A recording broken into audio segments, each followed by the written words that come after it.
Halo guys, saya Roy Sakti. Kali ini saya ketemu dengan bro berdua ini di Jakarta, dan ini sebenarnya pembahasan menarik karena saya nggak sempat bahas karena belum bahas ini kasus lama yang nggak selesai, yaitu kasus yang namanya VTube ya. Nah, bisa diperkenalkan dengan Bapak? Ya, nama saya Fiat Ripai. Saya adalah salah satu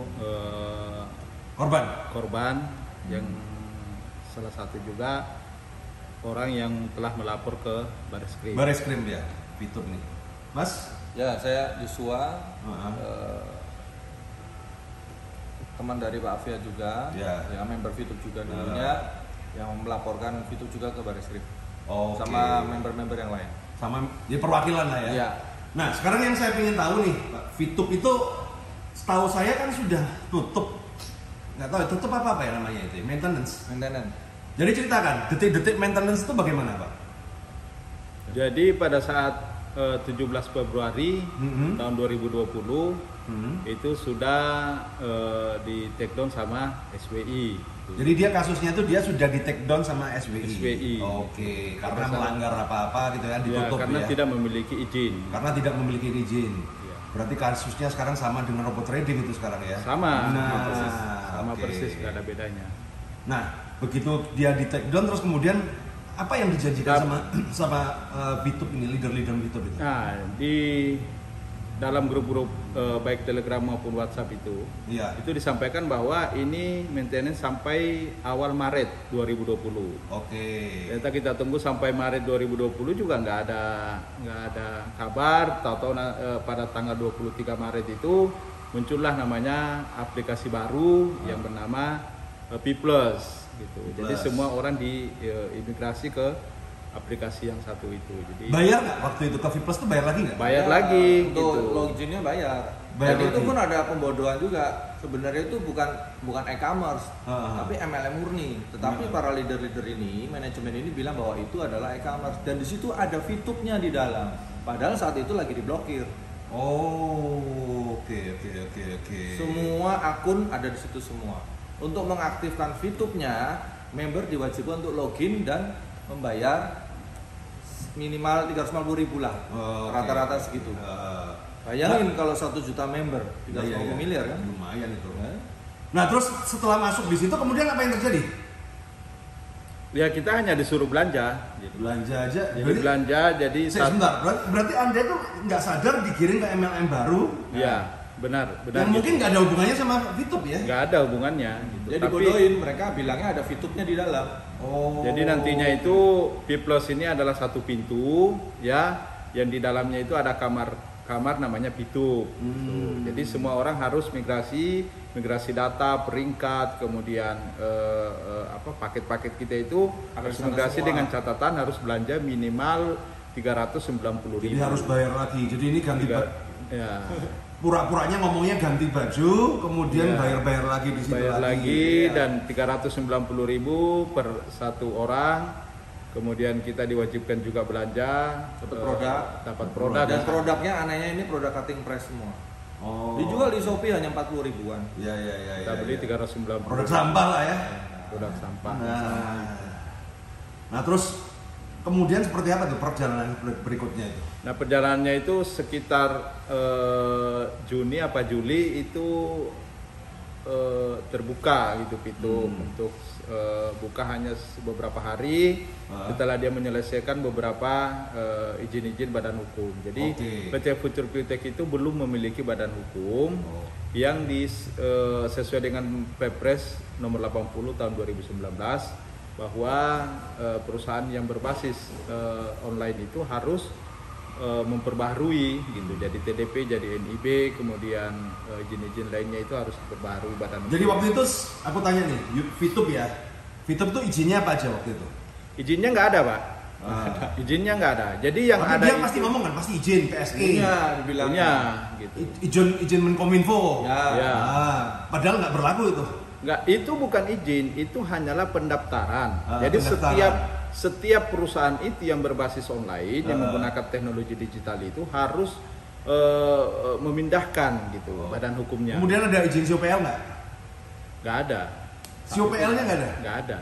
Waduh, Jadi murni itu 100% itu tidak memiliki badan hukum yang diatur dalam PP nomor 80. Tapi kok Anda tertarik, Pak? Nah ini, saya tanya nih, kok bisa tertarik itu karena iming-iming apa ini? Pasti ada yang meyakinkan, mungkin ada bawa-bawa institusi atau apa, nggak usah sebut anunya ya, tapi apa yang membuat Anda tertarik itu? Kalau saya sih begini Pak, saya ini kan saya Muslim nih. Ya. Jadi kita itu dalam bahasa Muslim itu sami'na wa ta'na. Saya melihat waktu itu ada tokoh NU, ada ketua bidang ekonomi yang terus gencar menyampaikan bahwa ini ada aplikasi yang akan membantu, ya, momennya tepat pada saat pandemik itu.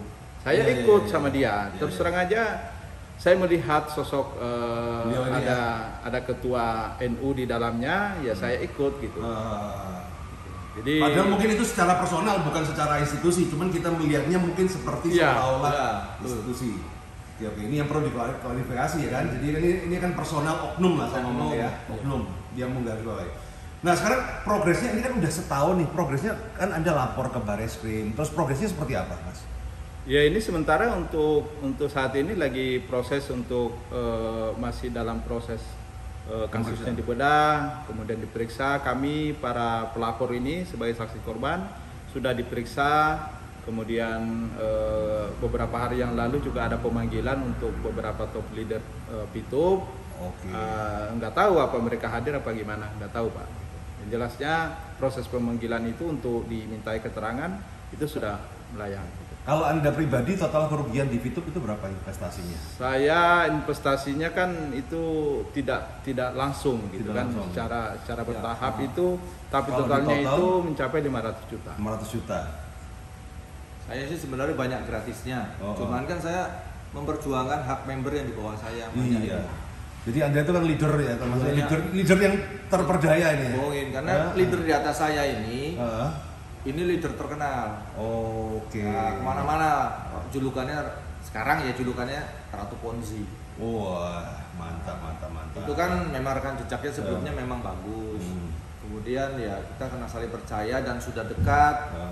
Terus ya seperti itu kayak Pak Alfred bilang bahwa ini PBNU dan segala macam bla bla bla. Ya kan kita percaya namanya. Saya itu tidak pernah ikut main yang begini-beginian, ini baru pertama kali.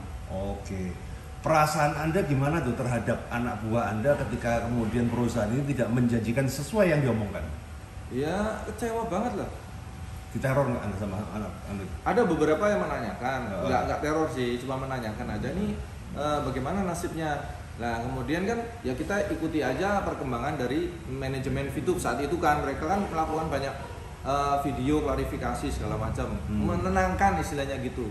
Tapi memang ujung-ujungnya memang zong.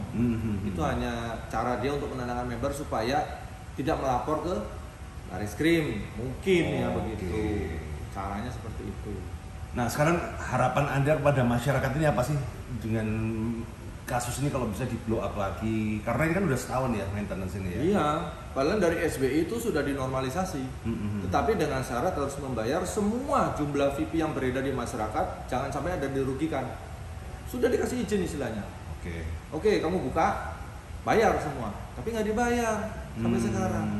Nah itu SBI juga menurut saya kurang tegas juga.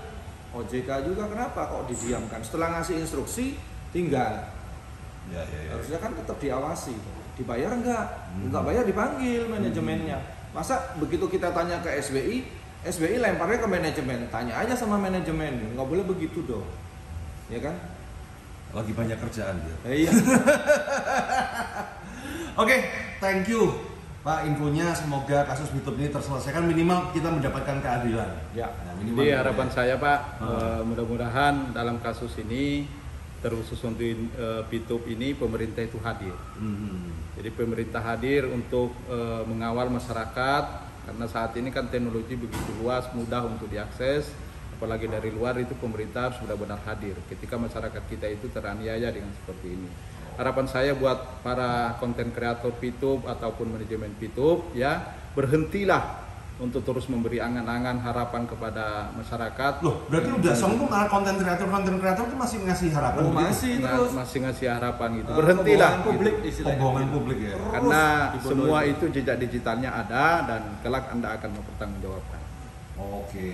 Oke teman-teman ya, jadi kita bisa belajar dari kasus Fitup ini. Buat korban ya semoga mendapatkan keadilan. Tapi buat teman-teman yang lain, hati-hati ya, ini kondisi kayak begini ini juga sekarang terjadi di robot trading loh ya. Iya.